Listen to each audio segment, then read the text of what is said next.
베트남 야짱 첫 여행. 야짱 대성당. 다낭행 슬리핑 기차. 신짜오. 기분 좋은 아침입니다. 금방이라도 비가 쏟아질 듯 흐린 날씨였지만 야짱의 아침 하늘은 여전히 웅장하고 멋진 구름을 아낌없이 보여주고 있었습니다. 그러다 두터운 구름이 해를 살짝 가리기라도 하면 바다의 빛깔은 순식간에 깊고 어두운 빛으로 변하며 묘한 분위기를 자아냈습니다. 잠시 비가 내리려는지 공기마저 촉촉하게 젖어드는 것만 같습니다. 오늘따라 유독 잔잔하게 밀려오는 파도와 짙은 푸른 빛으로 빛나는 바다.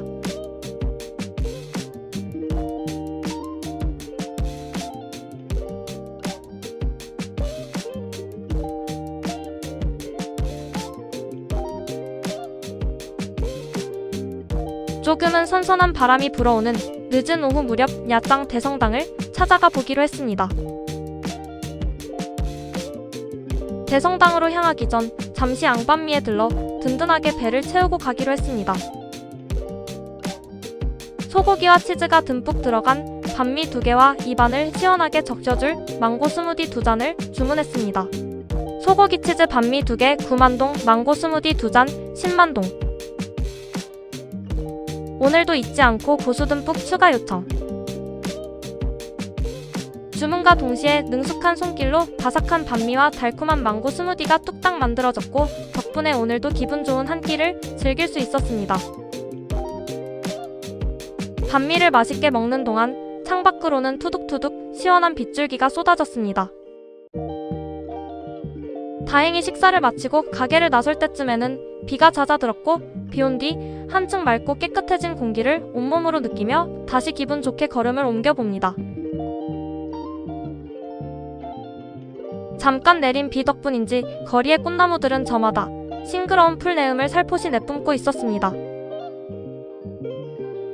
비를 피해 잠시 숨을 고르던 거리는 어느새 다시 활기를 띠기 시작했습니다. 야짱 시내 안쪽으로 깊숙이 들어서면 거리마다 초록빛 가득한 나무들이 줄지어 서 있고 그 사이사이로 아기자기하고 예쁜 카페와 레스토랑들이 눈길을 사로잡습니다. 울창한 나무들 사이를 걷다 보면 도심 한복판임에도 마치 깊은 숲속을 거니는 듯한 착각마저 든답니다. 이 정겨운 골목골목을 좀 더 구석구석 누벼보고 싶다는 생각도 듭니다. 길을 걷다 잠시 약국에 들러 가격도 물어보고 구경도 하며 여유를 부려봅니다.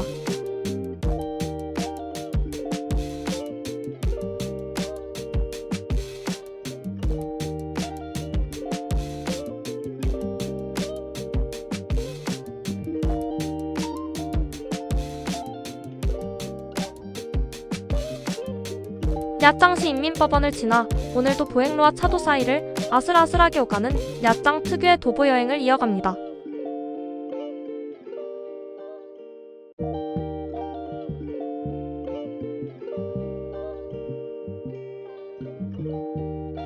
역주행과 중앙선 침범이 일상인 이곳에서는 오토바이의 움직임을 늘 예의주시해야 하고 특히 횡단보도를 건널 때는 긴장의 끈을 놓지 말아야 합니다.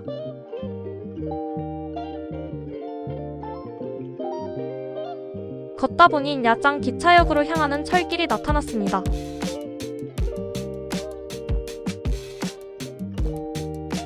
조금 전 내린 비로 촉촉이 젖은 기찻길은 어딘가 모르게 운치 있는 풍경을 자아내고 있었고 그 주변으로는 수많은 오토바이가 야짱의 활기찬 에너지를 뿜어내고 있었습니다.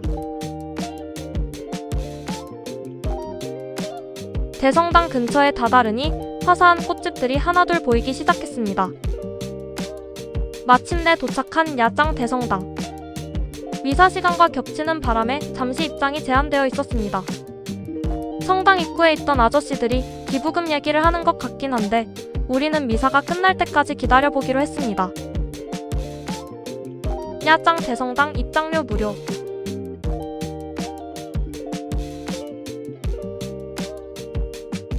성당 주변을 천천히 거닐며 사진도 찍고 거리의 풍경을 오롯이 즐겨보았습니다.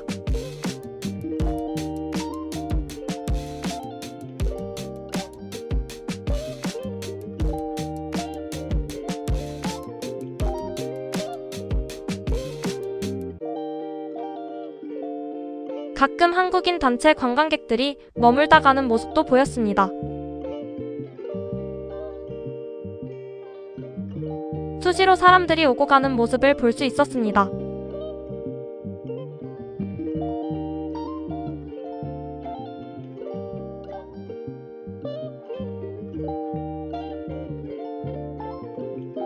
얼마 지나지 않아 미사가 끝났는지 성당 입구에 앉아있던 아저씨들이 의자를 들고 어디론가 사라졌습니다.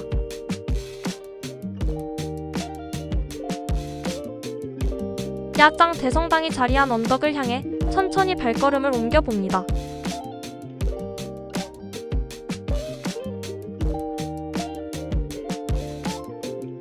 성당으로 향하는 언덕길과 그 주변에는 성경 속 12사도의 조각상들이 신자들의 이름과 함께 정성스럽게 새겨져 있었습니다.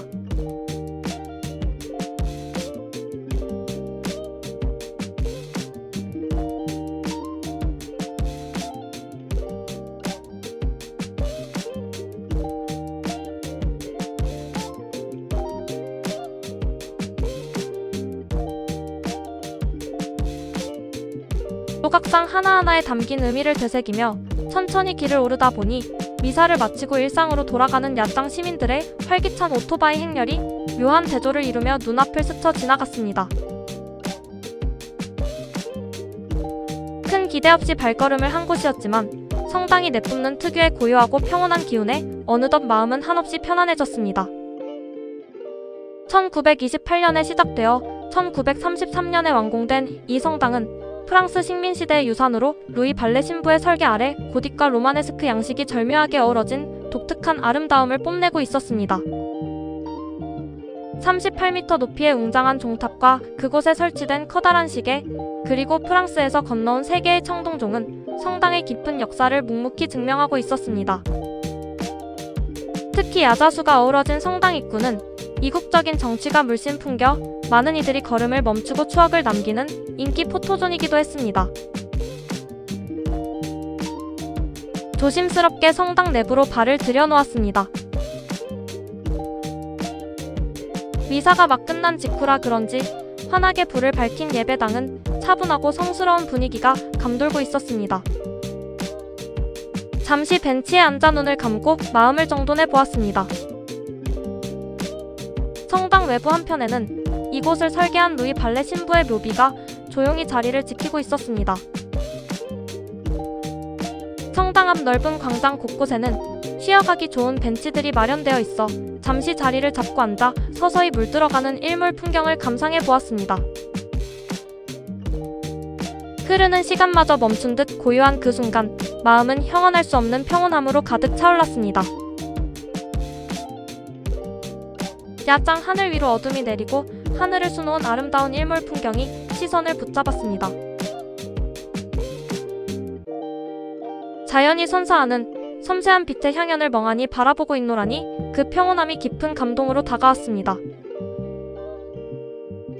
야짱 해변의 일몰도 훌륭하지만 이곳 대성당 언덕에서 마주하는 노을 또한 그에 못지않게 아름다워 정말 오길 잘했다는 생각이 절로 들었습니다.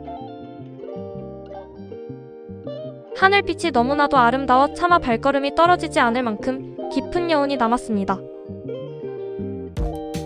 어느덧 야장에 밤이 내려앉아 예쁜 조명이 하나둘 켜진 대성당의 야경을 눈에 담으려는 관광객들로 성당 주변은 다시금 활기차게 북적이기 시작했습니다. 아름다운 야장 대성당의 풍경을 마음 깊이 간직한 채 기분 좋게 이곳을 나섭니다. 야장 대성당 잘 보고 갑니다.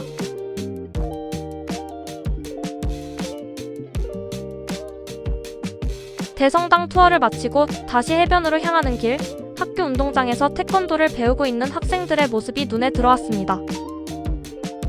한국의 아이들이 주로 실내 체육관에서 도복을 갖춰 입고 수련하는 것과 달리 야짱의 아이들은 탁 트인 운동장에서 구슬땀을 흘리며 태권도에 매진하고 있었습니다. 낯선 타국에서 마주한 우리 문화의 흔적이 반가우면서도 그 열정적인 모습이 무척이나 인상 깊게 남았습니다.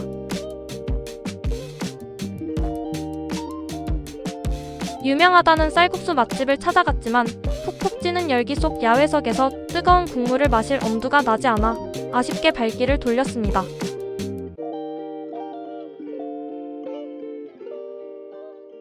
이럴 때 고민 없이 향하게 되는 곳은 역시 시원한 에어컨이 기다리는 맥도날드죠.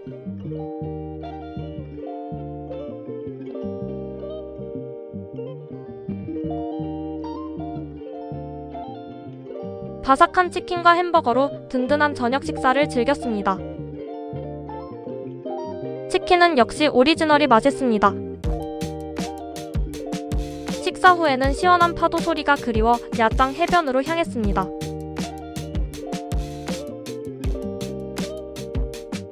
오늘 하루 꽤 많이 걷긴 했지만 마무리 운동을 한다는 기분으로 가볍게 산책하며 야짱에서의 마지막 밤을 만끽했습니다. 그리고 다음날, 오늘은 야짱을 떠나 새로운 도시로 이동하는 날입니다. 파나마 나트랑 호텔에서 그랩을 타고 열차 출발 1시간 전쯤 야짱 기차역에 도착했습니다. 대성당과 그리 멀지 않은 곳에 위치한 기차역은 정겨운 풍경을 간직하고 있었습니다. 혹시나 하는 마음에 모바일 티켓을 종이 티켓으로 바꿔야 하는지 물었더니 모바일 티켓만으로도 탑승이 가능하다는 답변을 받았습니다. 기차역 내부는 사람도 많고 더운 날씨 탓에 조금은 덥고 답답했습니다. 선풍기를 풀가동하며 설레는 마음으로 다낭행 기차를 기다렸습니다. 다낭으로 향하는 슬리핑 기차는 베렉스 앱을 통해 미리 예약해 두었습니다. 4인 1실 기준으로 1인당 약 94만 동, 저녁 7시 25분에 출발해 다음날 아침 7시 15분에 도착하는 11시간 50분의 긴 여정입니다. 열차 출발 10분 전쯤 게이트가 열리고 모바일 티켓을 확인받은 뒤 플랫폼으로 향했습니다. 저 멀리 보이는 파란색 기차가 우리를 다낭까지 안전하게 데려다줄 슬리핑 기차입니다. 역무원에게 티켓을 한 번 더 확인받고 기차에 오르려는데 친절하게도 무거운 캐리어를 올려주어 정말 고마웠습니다. 베트남 기차만의 낭만을 경험해보고 싶어 선택한 길이었지만 결론부터 말씀드리자면 편안함을 중시하는 분들께는 비행기를 추천합니다. 객실을 찾아 들어간 4인실 내부는 노후된 기차 외관만큼이나 세월의 흔적이 가득했습니다. 부디 빈대나 바퀴벌레만은 마주치지 않기를 간절히 바라며 자리에 앉았습니다. 열차가 출발하자 에어컨이 가동되기 시작했는데 시원함을 넘어 금세 한기가 느껴질 정도였습니다. 다행히 너무 춥고 어두워서 걱정했던 벌레들은 보이지 않았고 빈대에 물리는 일도 없었습니다. 처음에는 침대에 놓인 이불이 조금 찝찝해 덥지 않고 버텼지만 11시간 넘게 쏟아지는 강력한 에어컨 바람과 기차 복도에서 스며들어오는 담배 냄새 때문에 결국 얼굴까지 이불을 푹 덮고 잠을 청했습니다. 이불이 있어서 정말 다행. 같은 객실에 머물렀던 현지인 여행자와 소소한 담소를 나누며 슬리핑 기차에서의 하룻밤이 깊어갔습니다. 복도에는 끊임없이 사람들이 오가며 담배를 피우기도 하고 기차가 달리며 내뿜는 매연이 객실 안으로 스며들어 11시간 내내 그 냄새를 맡으며 가야 했던 점은 꽤나 힘들고 피곤한 일이었습니다. 혹시 슬리핑 기차를 타고 다낭에 가신다면 도착 후 바로 쉴 수 있도록 24시간 스테이 호텔로 예약하시면 많은 도움이 된답니다. 물론 가장 좋은 방법은 빠르고 편한 비행기를 추천합니다. 기차는 정시에 출발해 정시에 다낭에 도착했습니다. 눈을 뜨니 푸른 다낭의 아침이 우리를 반겨주었습니다. 생애 처음 경험한 슬리핑 기차에서의 추억은 아마 평생 잊지 못할 것 같습니다. 야짱에서 다낭까지 무사히 도착했으니 이제 본격적으로 다낭의 매력을 즐겨봐야겠습니다. 이번 영상 재밌게 보셨나요? 여러분의 여행 준비에 조금이나마 도움이 되었으면 좋겠습니다. 구독, 좋아요, 알림은 영상 제작에 큰 힘이 됩니다. 오늘도 반달곰 지구여행과 함께 여행해주셔서 고맙습니다. 다음 에피소드에서 또 만나요. 빠이!